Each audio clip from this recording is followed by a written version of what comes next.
రాష్ట్ర ఆర్థిక వ్యవస్థను సర్వనాశనం చేసిన ఐఆర్ఏఎస్ అధికారి కేవీబీ సత్యనారాయణ జంప్ అయ్యారు. ఈ నెల 13న నార్త్ ఈస్టర్న్ రైల్వేలో ఆయన జాయిన్ అయ్యారు.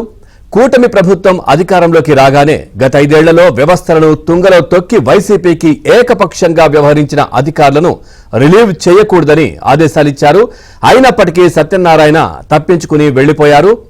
ఇది ఎలా జరిగిందనే దానిపై ఉన్నతాధికారులు ఆరా తీస్తున్నారు.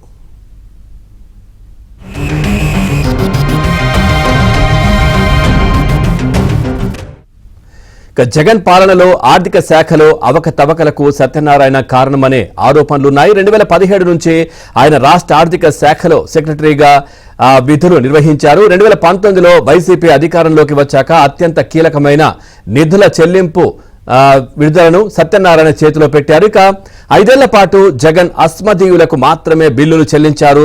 కేవలం పెండింగ్ బిల్లుల కోసమే హైకోర్టులో లక్షల పిటిషన్లు పడ్డాయి. వారెవరిని ఖాతరు చేయకుండా కేవలం జగన్ అస్మదీయులకు బిల్లులు చెల్లిస్తూ సత్యనారాయణ స్వామి భక్తిని చాటుకున్నారు. అయితే రైల్వే శాఖకు లేఖ రాసి ఆయనను వెనక్కు పిలిపించేందుకు ప్రభుత్వం ప్రయత్నం చేస్తోంది.